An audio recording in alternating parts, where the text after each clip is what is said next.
bonsoir à toutes et à tous et ravi de vous accueillir pour ce moment d'échange autour d'une belle étude qui a été réalisée à la fois par le cabinet CVA Corporate Value depuis 2 mois, 3 mois à peu près, voilà, et puis Confrontation Europe qui a travaillé à travers ses équipes énergie là-dessus, et c'est une étude, comme le nom l'indique, qui porte sur un sujet d'actualité, c'est-à-dire qu'on s'est mis dans la perspective de la décarbonation de l'Union, et on s'est dit quel type de scénarios sont envisageables, ou plutôt comment on peut travailler sur la complémentarité des scénarios. Je vais laisser la parole tout de suite à notre ami de CVA qui va nous présenter l'étude, et puis après en temps 2 je vous présenterai le panel et on va après dialoguer autour de ces conclusions que vous nous présentez aujourd'hui, et je tiens à vous remercier. Merci beaucoup. Merci beaucoup. So, good evening, everyone, and thank you very much for the invitation. So, indeed, we conducted a study on the benefits of energy complementarities for the European energy transition system by 2050. When we say energy complementarities, it's really basically looking at what are the advantages of having not just a focus on one energy, for instance, having a system that is very power-centric, but having different energies that have complementary benefits for the system. So, why are we talking about this today? Basically, indeed, the context of the study is when we look at the energy transition for the European system, you've got a number of allocation choices that you can have. Allocation choices between the end usages that you have and the different sources of energy that you can provide to satisfy those usages. And basically, all of those sources and energies do not have the same value for the community. As we said, value in terms of technical performance, in terms of economic performance, in terms of social impacts, or in terms of environmental and ecological aspects. So our goal here was really to analyze different allocation choices that you can have with 2 major scenarios that are different in the allocations, and to assess and quantify the benefits on those different axes between the 2 scenarios. To do that, we chose 2 scenarios that need to be comparable. So basically it means from the same research and modeling entity with the same core set of assumptions so that you can compare things, all other things being equal, and to be as neutral as possible based on those different scenarios. What we chose to use basically is a scenario or 2 scenarios that are from the TYNDP 2022 report, co-built by the associations from the gas and power associations in Europe, ENTSO and ENTSOG, built together, and that both go towards full carbon neutrality by 2050. So this way you've got 2 very strong and detailed scenarios that we can assess benefits based on those 2 ones. So 2 scenarios, one that was called DE, distributed energy, which is the more power-centric one, and the second one, which is called global ambition, GA, which is the one that has a bit more complementarities between the energy sources with a bit more, as we'll see, renewable gases and renewable liquid fuels. So before we move towards the benefits, just to understand the 2 different scenarios, how different they are in some key characteristics. On the left-hand side, you've got DE, so more power-centric, looking first at the consumption. Consumption at EU27 level by 2050. 8.7 thousand terawatt hours, I'll say 8.7 petawatt hours, of final demand. This is a strong decrease, 33% from 2015, based on energy efficiency measures. And this is the total demand that we want to satisfy with a mix of energy sources. Electricity has got a strong share, so you've got a strong electrification of end usages, accounting for 46% of final demand, compared to, in 2015, 29%. And the last major source of energy, green and decarbonized gases and fuels, represent 35% of the final demand. Okay. Compared to that, in the GA scenario, with a bit more complementarity, what are the major differences? First, you've got a final demand that is higher, 9.4 terawatt hours, because with a bit less electricity, our power system, you lose a bit in terms of energy efficiency. So we start with a base that has a higher final demand to satisfy.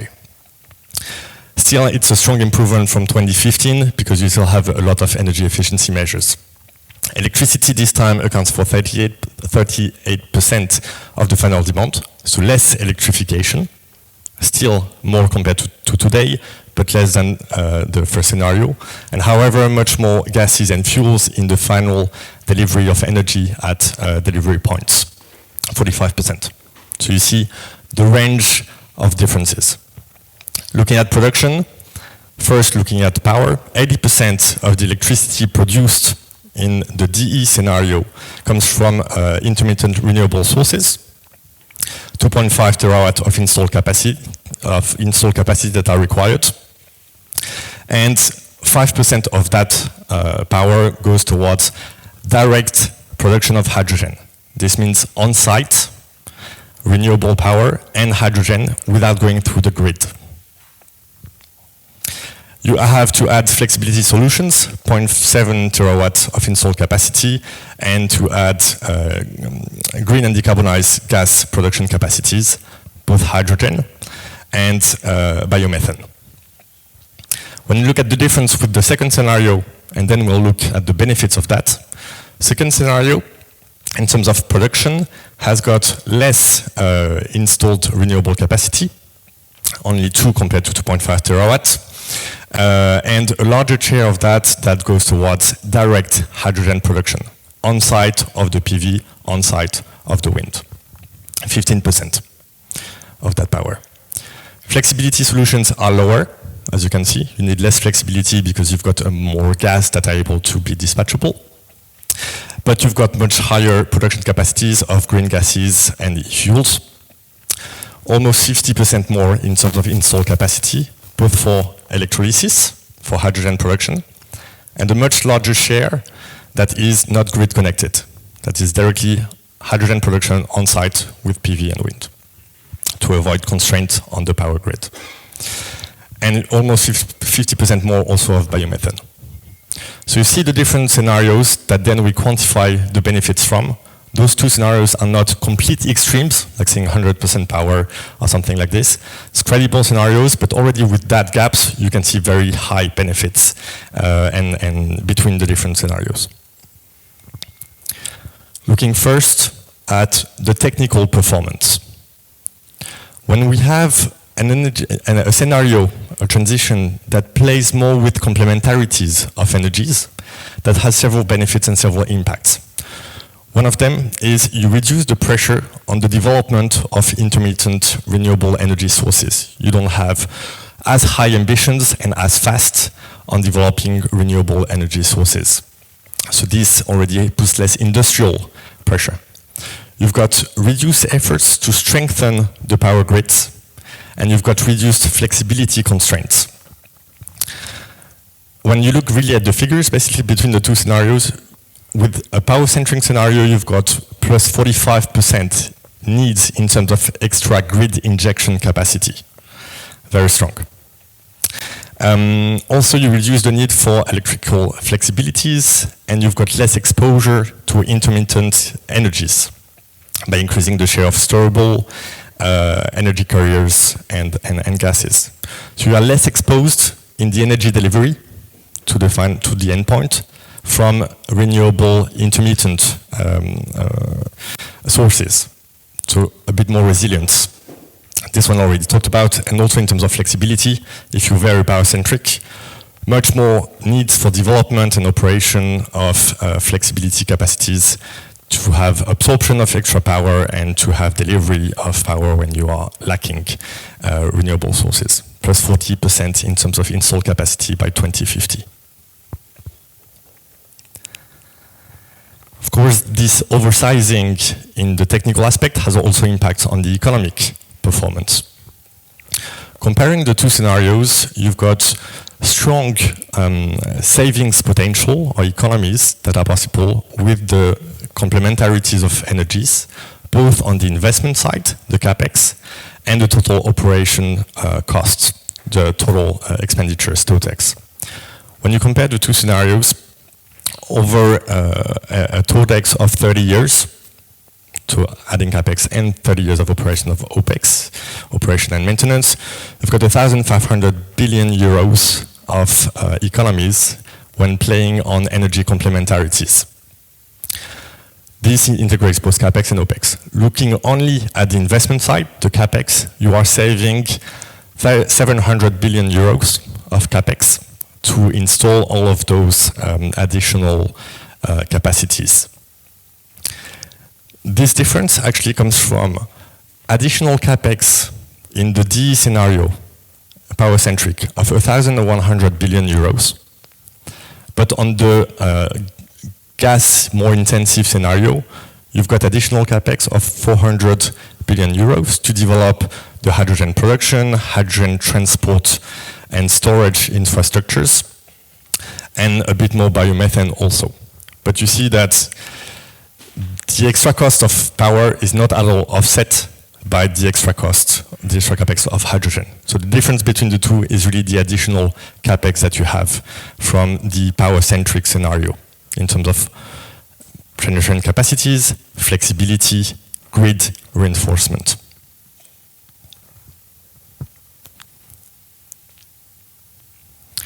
You also have a social impact and social differences based on the two scenarios. As we saw, you've got differences in CapEx and TOTEX. This means, of course, an impact also on the purchasing power of your consumers and citizens in Europe, in the EU 27 countries. Depending on the customers, they have different sources of energy, so they are not impacted in the same way. But you have an impact between 5 and 10% on the total system cost that in the end will have to be supported by the energy consumers of Europe. So first, complementarities of energies bring strengthened purchasing power, as we just saw. You have also an impact on permanent and local jobs. With this scenario, you've got a bit more, for instance, biomethane production capacities that require more permanent jobs in terms of operation and maintenance than, for instance, a solar park, which has more peaks in terms of employment to build it, but then a drop. So you've got much more permanent jobs, plus 12% at the European level, for those jobs to develop and sustain the infrastructure with the energy complementarities scenario. On top of that, you've got reduced behavioral constraints put on consumers. If you've got more energy complementarities, more gas, you've got lower constraints on the equipment substitution. You can still use part of today's equipment instead of asking to switch to power-centric equipment. So less constraints, less changes in consumption patterns. A power-centric scenario that was here also assumes a lot of V2G, vehicle to grid, to use as flexibility. This means probably different patterns of consumption and driving that are assumed also on the citizen side.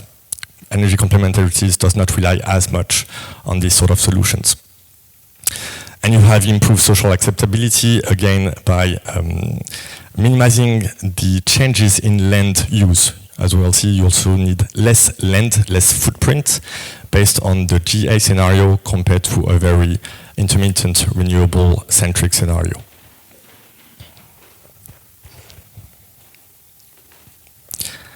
Last performance criteria was also the environmental and ecological performance. Of course, by design, both scenarios reach carbon neutrality by 2050, but you have other impacts. You have an impact, as I was saying, on the pressure on direct land footprint, basically the land that you need to install PV plants, to install flexibilities, etc. And you need 50% more land on the power-centric scenario for additional capacities than on the energy complementarity scenario that I described before. This means more than 1 million hectares of additional footprint. That has an impact, of course, on the ecological aspect. Also, you generate co-benefits on the agriculture system with more complementarities between energies because you've got more biomethane and that also brings, in this way, more soil stability, more organic fertilizers, and other benefits. So you see that comparing those two scenarios, which are not complete extremes, you already see a very strong quantified benefits, some disadvantages, some benefits between the two scenarios, and especially from the one that has more energy complementarities. For us, this drives, looking at today's status, some recommendations. Recommendations in terms of pushing for collective work at the EU level to reconsider the energy balance and optimal level, optimal combination of energies, both at the end usages side and at the production side, to avoid having too much pressure on the electricity system, to have more resilience, to have less costs, to have more or less industrial pressure to build all of those capacities. That includes some risks. This means a few actions that can be taken into account. Development of a strategic planning for the EU energy system based on detailed and neutral technico-economic modeling, and very important, appropriation of results by policymakers. This means definition of clear quantified objectives to drive investments in the right places, an optimal energy mix target, official target, that ideally maintain an optimal share of gas and liquid fuels, renewable gas and liquid fuels in the mix for the ones that can be greenified and decarbonized. So it's not all end usages. Heavy transport, industrial heat are some examples that make sense. Support in securing strategic renewable and low carbon gas energy sources. This in particular for biogas. Biogas and biomethane has a very strong impact in the mix and in driving the benefits that we just described, and securing those capacities is something that will be critical. Last, collaboration at European level in the development of large-scale green hydrogen systems, design and construction, and that goes also through the midstream infrastructure that need a lot of collaboration. Midstream infrastructure for transport of this hydrogen, for storage of this hydrogen, and these infrastructures also will be very important to be able to reach the benefits that we highlighted. Thank you very much. Merci beaucoup pour cette présentation qu'on va pouvoir maintenant commenter avec les membres de la table ronde, les différents intervenants. Donc j'appelle à mes côtés Claire Vaison, Dominique Ristori, Piotr Kus, Ben Lennon et Bernd Kupfer. Excusez-moi pour ma prononciation qui peut-être n'est pas complètement parfaite. Donc Dominique, tu t'installes là, moi je me mets derrière là, Claire, voilà, ici. Et voilà, et je pense que je n'ai oublié personne, mais par contre, il nous faudrait une chaise de plus, c'est tous. C'est plus simple. Donc je pense qu'on va peut-être ouvrir l'échange par ce qu'on appelle un rapport d'étonnement, ou en tout cas une intervention liminaire de Dominique Ristori. Alors Dominique Ristori a été directeur général de la DG Énergie pendant 6 ans, 7 ans 6 ans, voilà. Et avant, il a fait tout son parcours à l'intérieur de la Commission européenne dans le secteur de l'énergie. Donc, il a vécu l'ouverture des marchés, il a vécu les choix stratégiques faits par la Commission et l'Union européenne, bien sûr, ces dernières années. Et donc, ça me semblait intéressant, en ouverture de cet échange, de laisser Dominique Ristori nous commenter et donner son premier sentiment sur l'étude de CVA et de Confrontation Europe.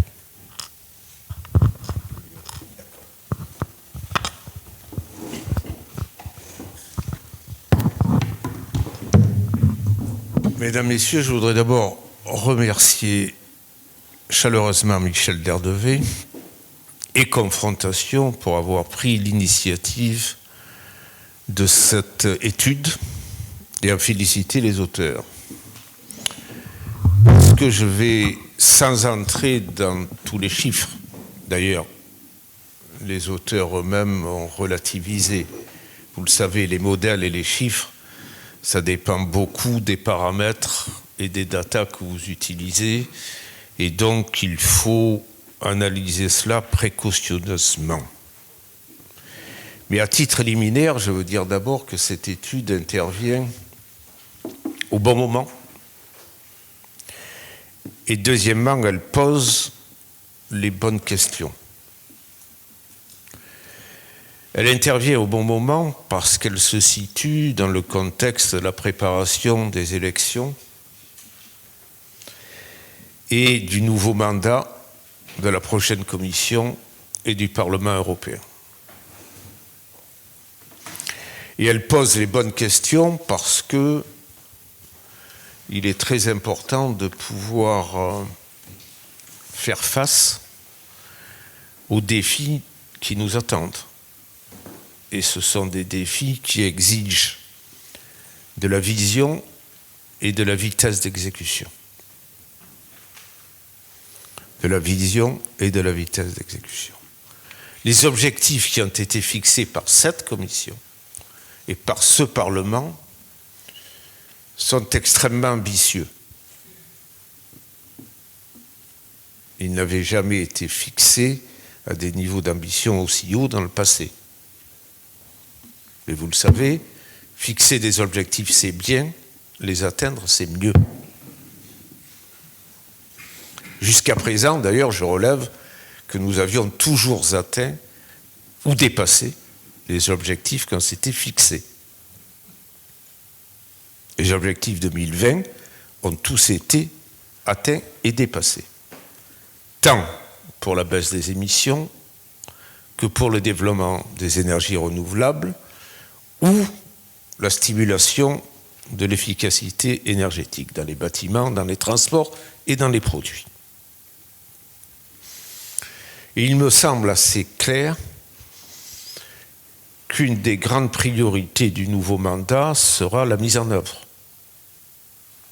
La mise en œuvre nécessaire pour atteindre l'objectif et les objectifs. Je veux dire par là, pour éviter tout malentendu, que l'objectif stratégique reste plein et entier. L'objectif stratégique, c'est la neutralité carbone en 2050. Mais la façon d'y arriver n'est pas neutre. Elle sera fondamentale. Et donc, on peut déjà d'ailleurs apercevoir dans les débats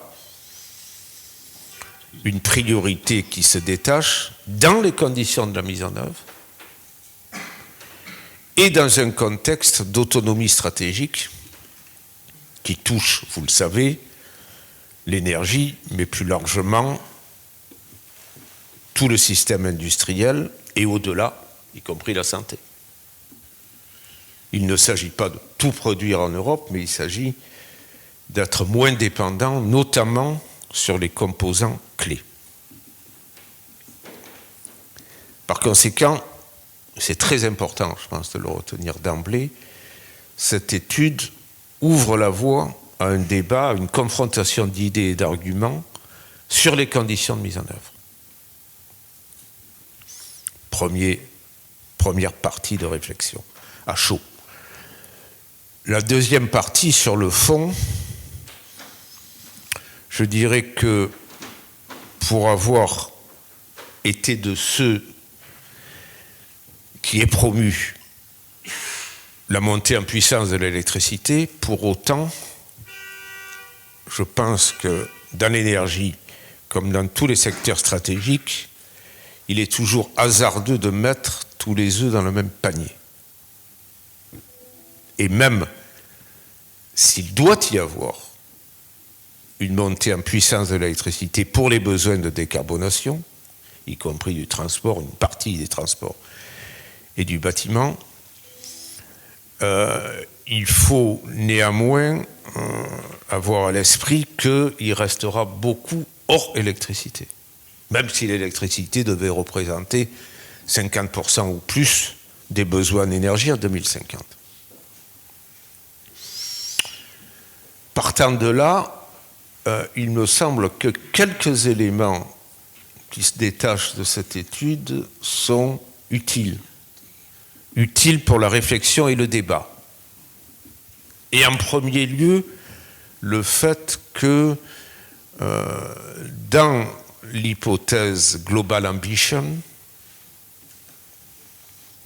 contrairement à DA, Distributed Energy, nous aurions, me semble-t-il, une meilleure utilisation des infrastructures existantes. Je pense en particulier aux grandes infrastructures physiques de gaz. C'est important. C'est même très important de pouvoir aller dans un sens où la stimulation du biogaz, de la méthanisation, les progrès très prometteurs en cours, notamment dans certains pays, avec le pont établi entre l'énergie et l'agriculture, sont des éléments qui doivent inspirer des décisions à tous les niveaux, au niveau réglementaire, mais aussi au niveau des acteurs économiques et des entreprises. Cela permettra d'introduire une baisse des coûts, relevée par l'étude, c'est un élément important, mais aussi plus d'équilibre et de flexibilité. Un deuxième élément fort également est le moyen d'arriver par ce biais-là, pas par le distributed energy, mais par le global ambition, à moins de pression sur le réseau et sur le système électrique en général, avec un dosage des énergies, une complémentarité des énergies qui le permettra. Et ça aussi, c'est un élément très important. Vous savez que les systèmes électriques sont des systèmes sensibles. Vous devez en permanence assurer une stabilité de système. Et donc, si vous avez à un moment donné des surplus et des moyens de stockage qui restent limités, vous prenez quelques risques dans ce domaine. Et donc, cet élément est aussi un élément très important. J'ai déjà mentionné la nécessité de stimuler le développement du biogaz et cela mérite d'être fait sur l'entièreté de l'Europe, partout où cela est possible. Par ailleurs, il faudra aussi avoir le souci de meilleur équilibre tout en évitant un écueil. C'est une troisième remarque fondamentale. L'écueil serait alors de sous-estimer le besoin du système électrique. Même dans un système plus équilibré, il y aura une montée en puissance de l'électricité. Et donc, il ne faut pas relâcher les efforts pour les investissements dans la production bas carbone d'électricité, ni dans les réseaux. Je rappelle au passage que nous sortons de 3 décennies de sous-investissement. De sous-investissement sur un triple axe, la production, les réseaux, mais aussi tout ce qui concerne l'efficacité énergétique, fort élément de flexibilité, et un autre point qui me tient particulièrement à cœur, les technologies émergentes, l'ensemble des technologies émergentes. Nous avons, de ce point de vue-là, pris trop de retard.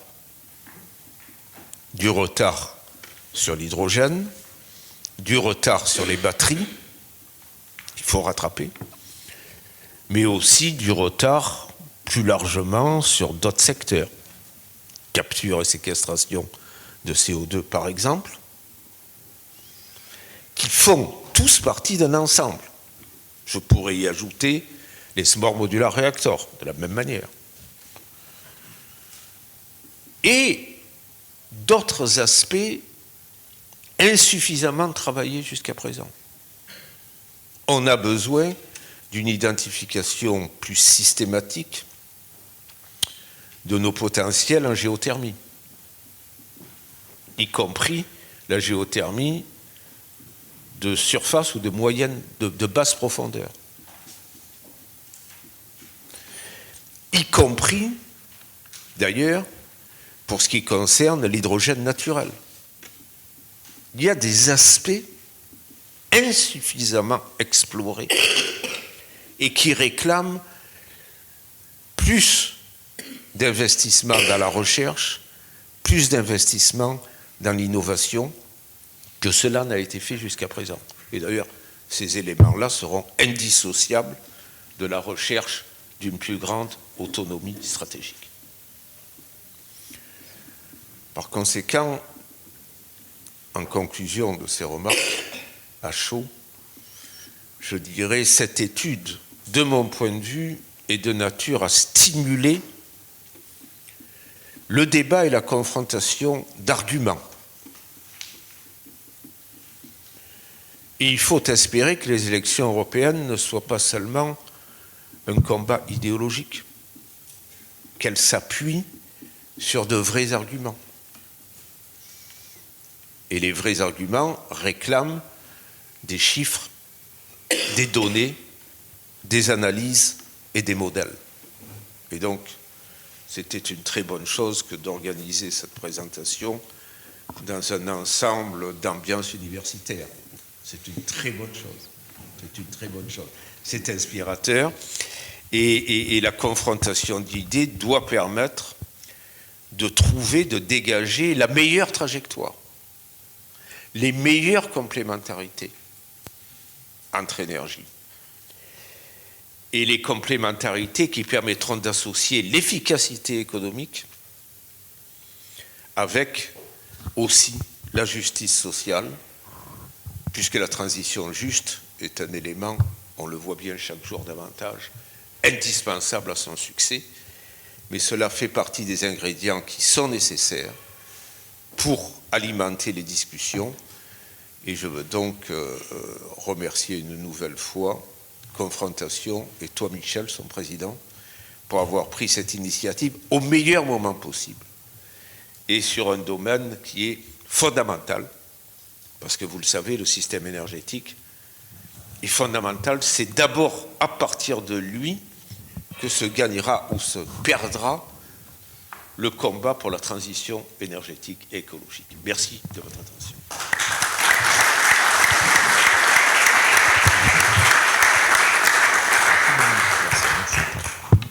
Merci beaucoup Dominique pour ces mots introductifs très, très complets. Nous sommes flattés par tous les mots positifs que tu as employés à l'endroit de Confrontation Europe. Pour votre information, cette étude sera ce soir mise en ligne sous forme de l'abstract en français et demain dans la journée, la version anglaise sera diffusée aussi, pour que toutes et tous vous puissiez profiter du suc qu'elle contient. Je propose maintenant de passer la parole à Claire Vaizan, qui est à la droite de Dominique Ristori. Claire Vaizan, qui est Executive Vice President d'Engie, qui est secrétaire général d'Engie, et qui, à l'évidence, sur tous les sujets évoqués, doit avoir quelque intérêt, voilà, à travers le travail que nous avons mené. Et voilà, Claire, je te passe le relais. Merci Michel. Bonsoir à toutes et tous. Is anybody not understanding French? So French is okay for everybody, right? Oui? Ok. Donc je reste en français. Cette vérification faite. Non, très heureuse d'être là ce soir, d'abord à Confrontation Europe et ensuite sur un sujet qui est, Michel, tu l'as dit, absolument essentiel. C'est une responsabilité pour notre génération, pas seulement pour la jeune génération, que de réussir la transition énergétique, la transition écologique au sens large et la transition énergétique qui en est une composante particulière. On est, et Dominique l'a rappelé, on est dans un domaine dans lequel l'Europe a été pionnière. Elle est d'ailleurs reconnue comme telle. Nous nous sommes fixés des cibles extrêmement ambitieuses, cibles que nous avons jusqu'à présent réussi à tenir. Nous continuons à nous fixer des cibles extrêmement ambitieuses. C'est très bien, c'est très utile et en même temps, ça n'est pas facile. Ça n'est pas facile parce qu'on le voit dans le débat, et on est ici chez Confrontation Europe, on le voit dans le débat public tous les jours. Il y a de plus en plus de prises de position qui relativisent l'importance des cibles, qui mettent en avant le coût de la transition, et que ce soit d'ailleurs en Europe ou aussi dans d'anciens États membres, je pense au Royaume-Uni, qui est en train, de ce point de vue-là, d'avoir des évolutions tout à fait inquiétantes. Donc ça n'est pas facile, ça nous donne une responsabilité particulière, je dirais à nous tous et à nous énergéticiens que je représente ici, hein, tout particulièrement, de chercher comment on arrive à faire cette transition énergétique, comment on l'a réussi au meilleur coût et comment on l'a réussi de manière acceptable. Alors, et au milieu de tout ça, bien évidemment, et ça a été évoqué par Dominique précédemment et puis par l'étude aussi, il faut évidemment que cette transition soit résiliente. Je pense qu'une des leçons récentes que nous a appris la guerre en Ukraine, c'est que l'énergie que chacun voyait comme allant de soi, qui était là, de manière un peu, voilà, sans qu'on y réfléchisse, pas très cher, disponible, en fait, est un input absolument essentiel pour les entreprises, est un facteur absolument essentiel pour le pouvoir d'achat des ménages, et que la sécurité d'approvisionnement, qu'elle soit d'ailleurs gazière ou électrique, puisqu'on a eu un peu une combinaison de chocs parfaits l'an dernier, hein, entre la guerre en Ukraine, l'énergie hydraulique en faible quantité, compte tenu d'une sécheresse, et puis la disponibilité moindre du parc nucléaire français, on voit bien qu'on a été dans une situation dans laquelle nous avons appris collectivement que la sécurité d'approvisionnement, ça n'est pas un vain mot, et que être capable de faire face à la demande en permanence, c'est quelque chose à laquelle on doit veiller pour maintenant et dans les années à venir. Ceux d'entre vous qui habitent en France doivent avoir en tête EcoWatt et les signaux donnés par RTE, le gestionnaire de réseau d'électricité, pour dire attention, le matin, n'allumez pas vos appareils électriques. Je pense que peu d'entre nous pensaient vivre ce genre de choses. Et pourtant, c'est une réalité. Voilà, EcoWatt que Dominique a sur son téléphone. Voilà, comme tout bon citoyen qui veille à ne pas peser indûment sur le réseau. Voilà, donc l'électricité, c'est majeur pour la transition énergétique, c'est majeur en termes de coûts pour les ménages, en termes de compétitivité pour les entreprises.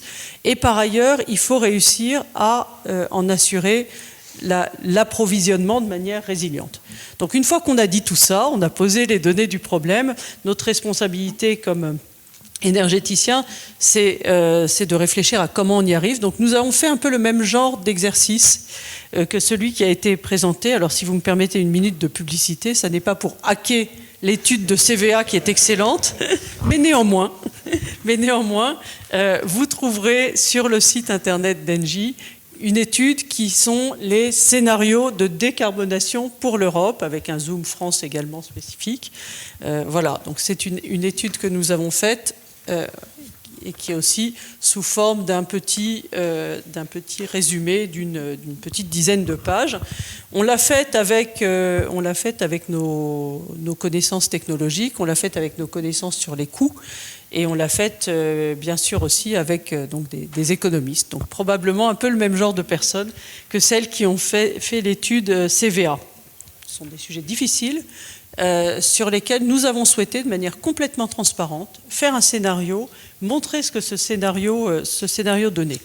Quels sont les grands messages que je retiens et qui rejoignent finalement en partie ce qui a été dit? D'abord, l'efficacité énergétique et la sobriété sont absolument clés.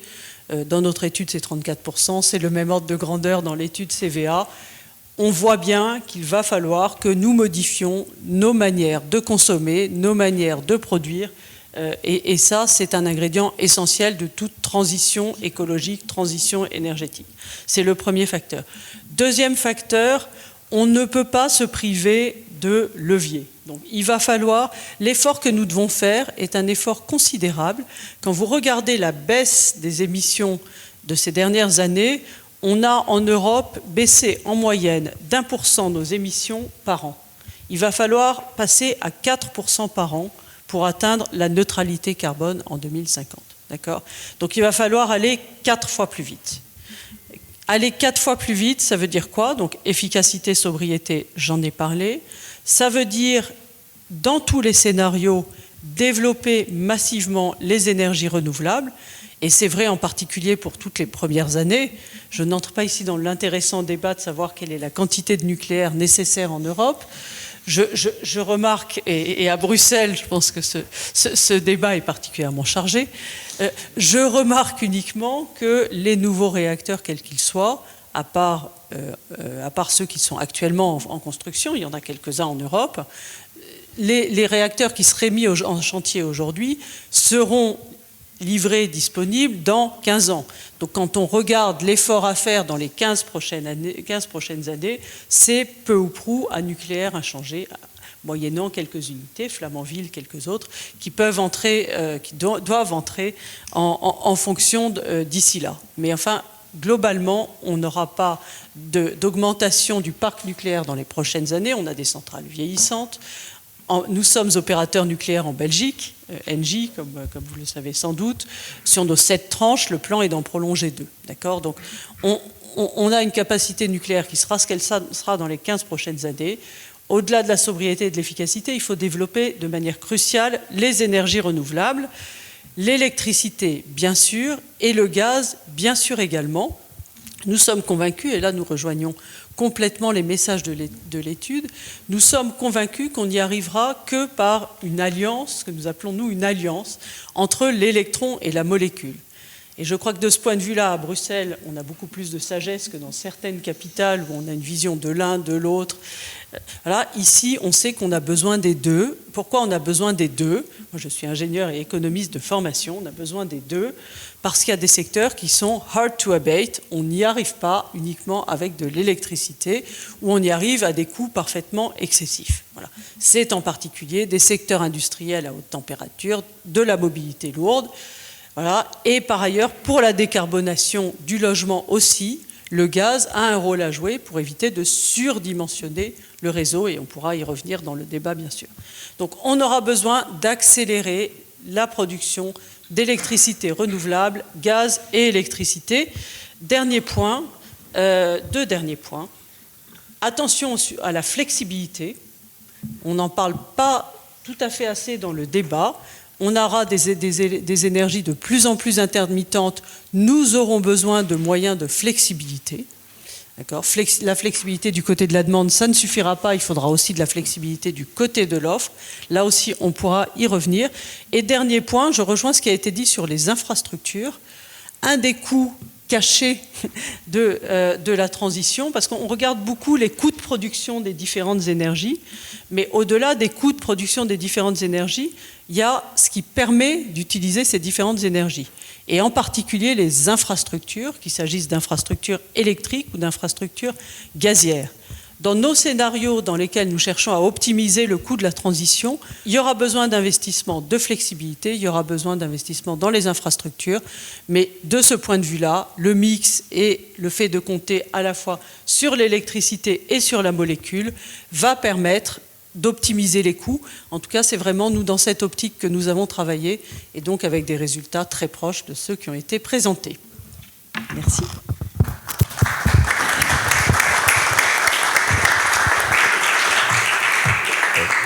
Merci beaucoup Claire. Avant de passer la parole à Piotr, j'aimerais peut-être avoir un point de vue un petit peu à côté, qui est le point de vue des organisations syndicales et des travailleurs, puisque dans l'étude, il y a la variable sociale, qui n'est pas qu'une variable, il y a la composante sociale du changement. Et donc j'ai à ma gauche Ben Lennon, qui est de l'ETUC. L'ETUC, on dit ça en français, la Confédération Européenne des Syndicats. C'est bien ça, qui fut présidé jusqu'à il y a quelque temps par M. Laurent Berger. Laurent Berger était votre ancien président. Oui. Voilà. Et vous avez aujourd'hui un président qui est autrichien. D'accord, très bien. Et donc je vous passe la parole. Comment vous avez reçu ce travail de CVA et notamment dans les chiffrages qui apparaissent sur le travail et les volumétries d'employés qui peuvent varier selon les différents scénarios? Pardon, mon français c'est pas super, je peux comprendre, mais je vais parler en anglais. Ok, ouais, merci vous. Yeah, I think the presentation was interesting. So yeah, as was mentioned, I'm here from ETUC. We represent 45 million workers across Europe, as in the workers who will be making this energy transition, without whom we can't do this. And in kind of preparation for this talk, I was asked to look at, how can we make a fair, sustainable, and efficient transition? And that's not going to happen unless we, involve energy workers in all stages of the process. I think sometimes there's been an overemphasis on a green transition, but not a green and just transition. We don't simply want to recreate the inequalities of the past and run on cleaner energy sources. I welcome that the report mentioned that there was a 12% difference in the kind of employment outcomes and the long-term job prospects. That's really good to see.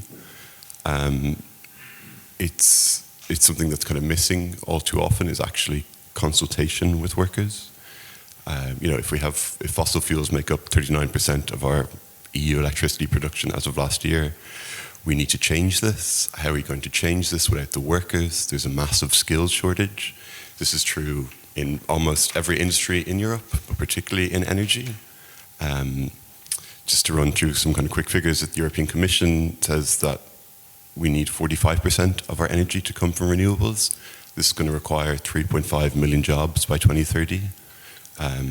Solar needs to double by 2030, less than 7 years, 1 million more workers. There's a serious skills challenge.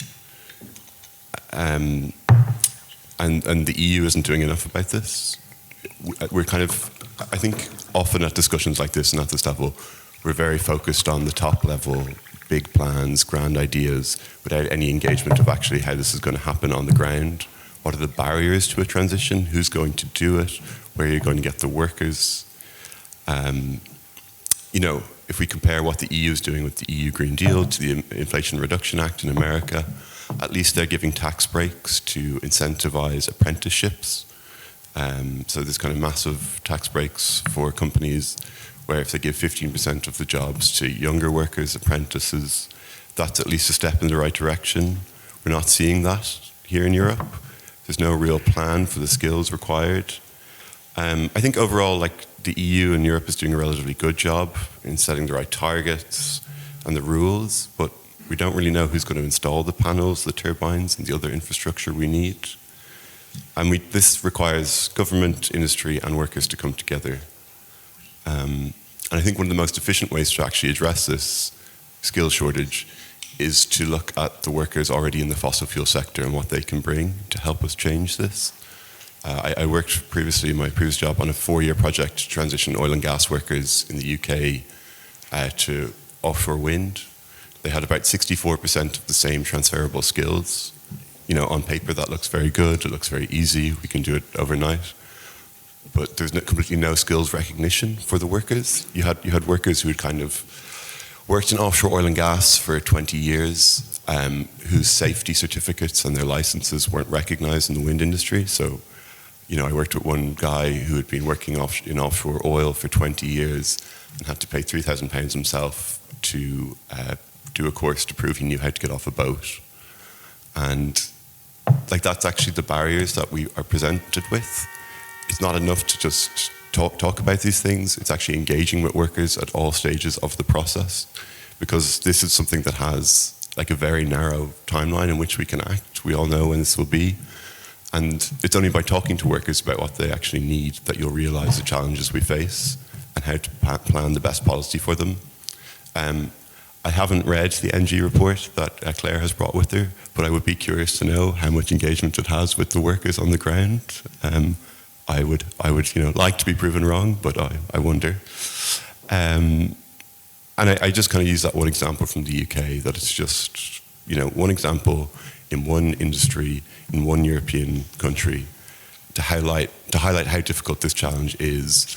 And I think often at these levels of discussions, we kind of miss what actually needs to happen on the ground and in the time we have to do it.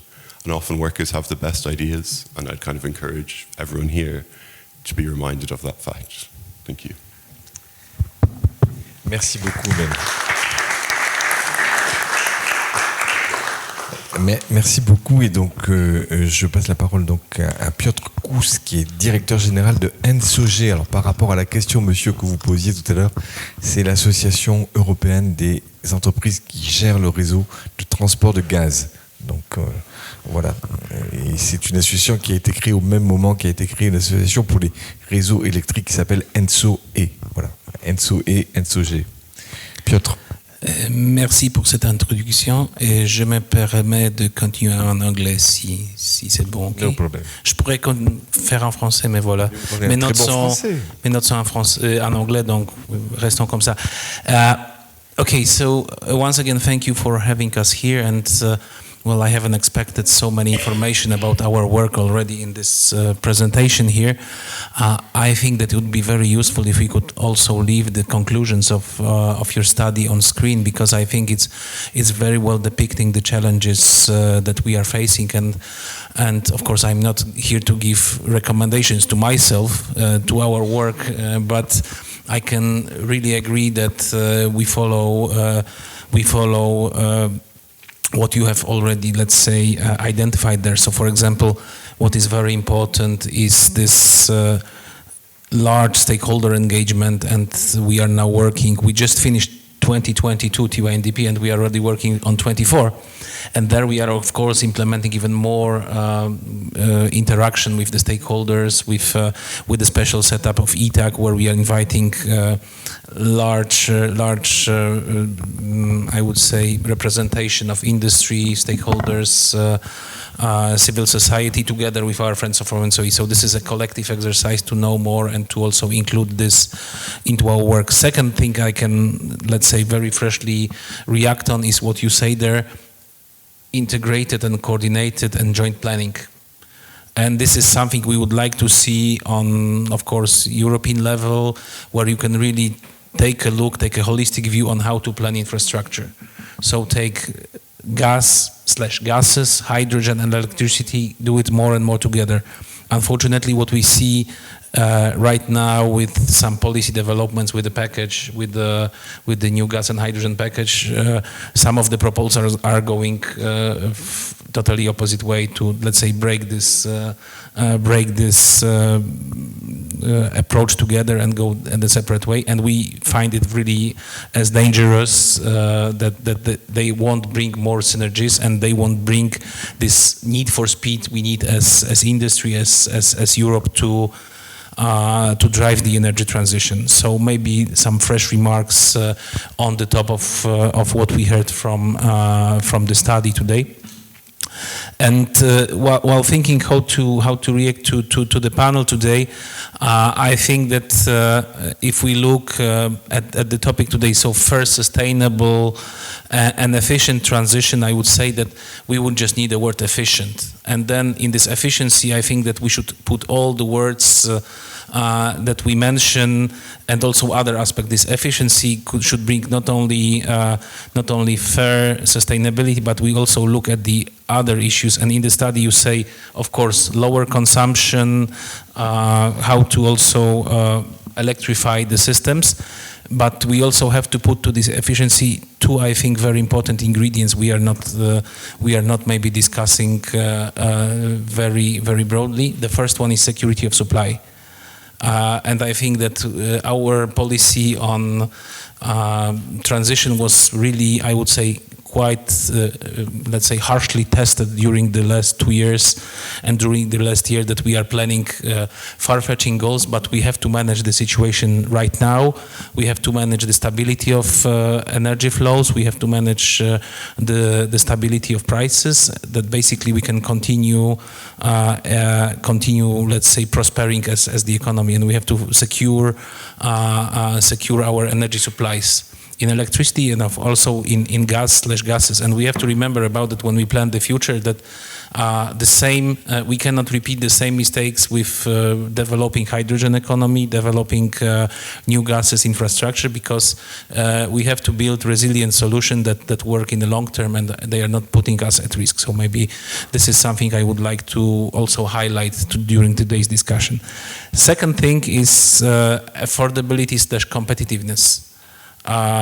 If we want to, let's say, have success, it's also visible in discussions today, we have to develop the solutions that are acceptable for our end consumers, and in a way they can afford to pay them. On the second hand, we also have to think of the solutions that still let our industry in Europe be competitive. And what is also visible now when we discuss security, also competitive in a global scale, that we can develop the solutions ourselves, and we are not becoming over-dependent on external suppliers, or we don't create any risks that can be then treated as geopolitical ones.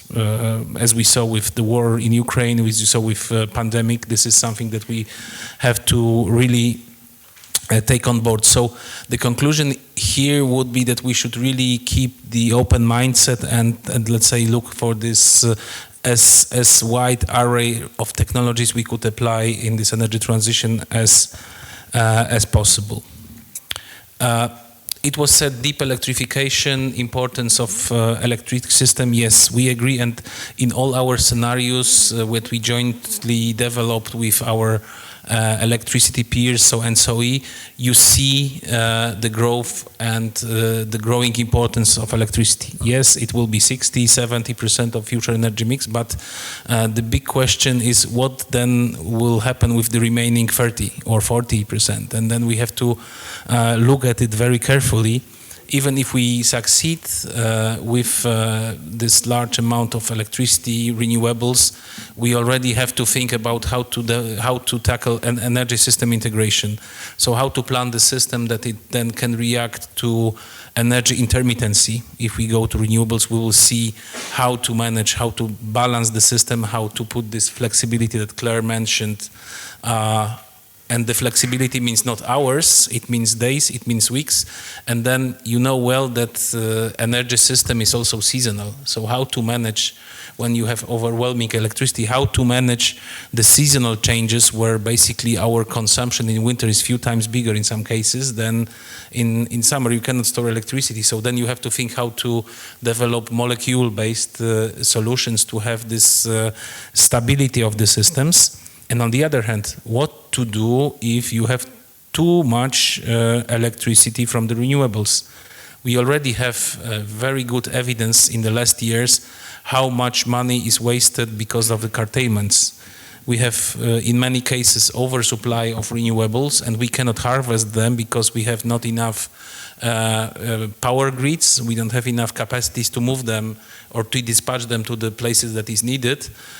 Where if we are quicker, we could install some solutions based, for example, on hydrogen, and we can store this energy and use it where it is needed. So for us, this is some very important aspect that we will look.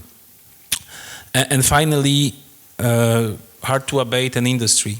Hydrogen, of course, but not everywhere we can apply that.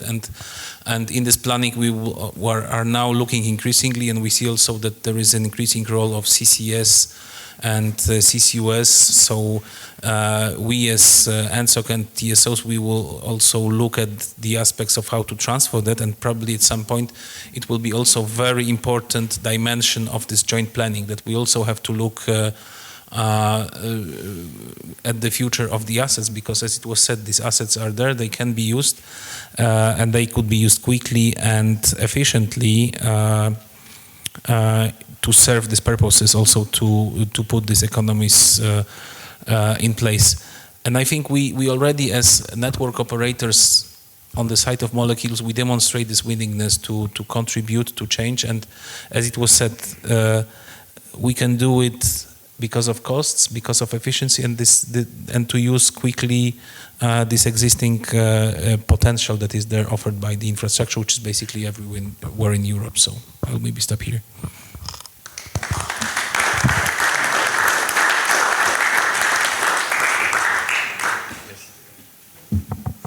Merci beaucoup Piotr pour votre présentation. On va terminer le tour de table. Il y aura après des questions-réponses avec vous, avec la salle, mais on termine le tour de table avec Bernd Küpker, qui est administrateur à la DG Énergie. Vous avez travaillé avec Dominique et vous suivez tous ces dossiers de près. Quel est votre sentiment à l'évocation de l'étude qu'on a présentée tout à l'heure? Et puis, est-ce que vous pouvez nous dire un petit peu peut-être ce que la Commission européenne a dans les cartons pour la prochaine législature 2024-2029? On est avide de scoop ici, on est tous... voilà, donc peut-être cette partie-là est un peu sensible, mais si vous pouviez nous éclairer, ça serait très utile. Merci Ben, à vous. I will also speak English if I may, because that's easier for me. First of all, many thanks for inviting us. I mean, today I have to replace my director, Katerina Sikumagi, because she had to go microphone closer. Okay. Because, or maybe it's yeah. Because she had very important other commitments and could not come.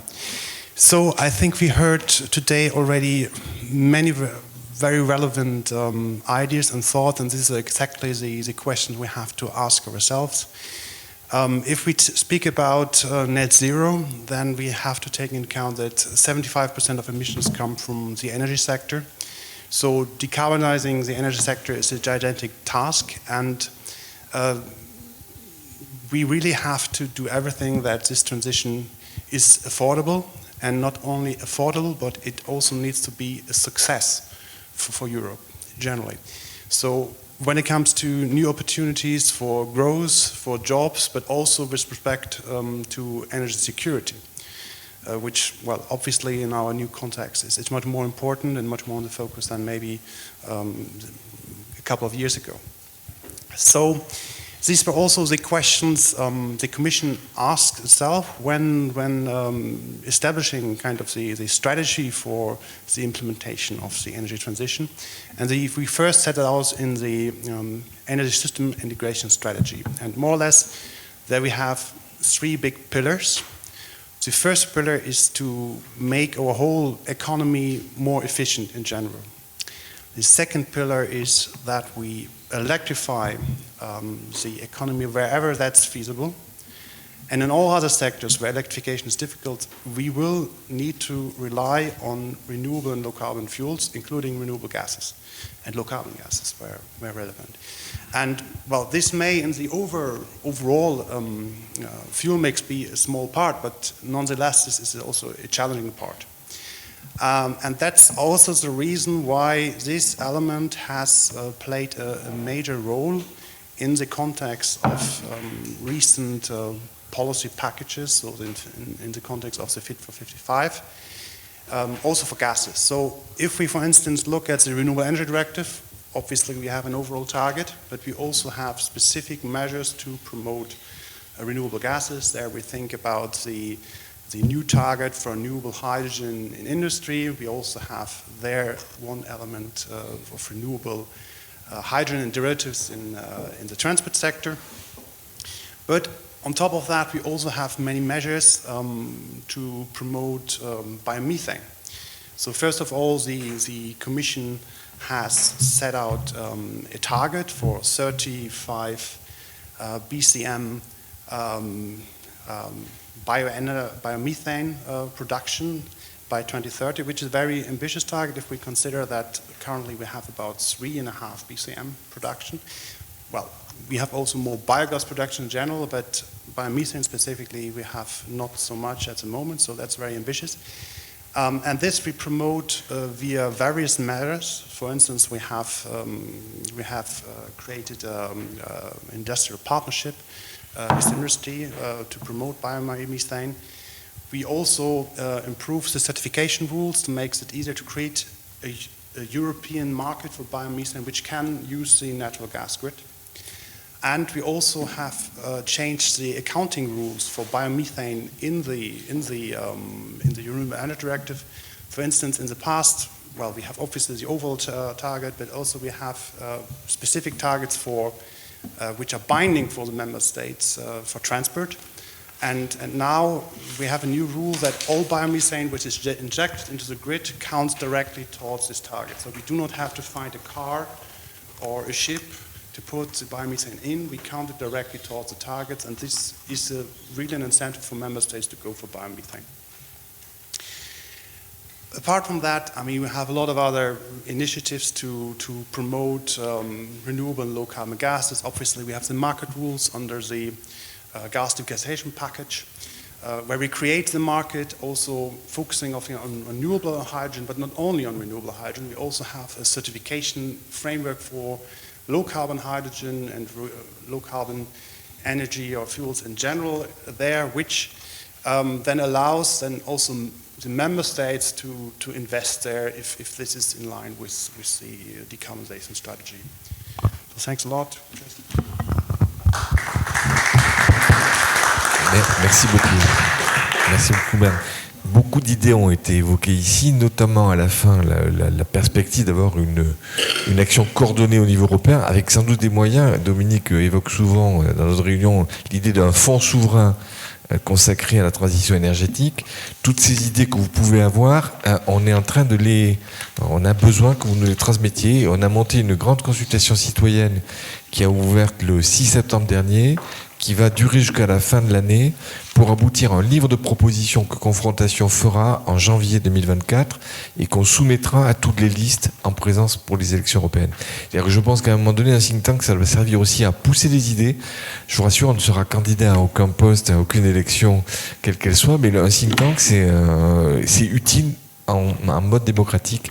Et donc, si vous voulez aller sur la plateforme qui est sur notre site web, confrontation.org, vous pouvez mettre toutes les idées, y compris celles évoquées ici, vos remarques, et on en tiendra compte pour essayer de recueillir tout ça et faire un petit peu de bottom-up, c'est ce qu'on dit, je crois, dans les bons systèmes, y compris énergétiques.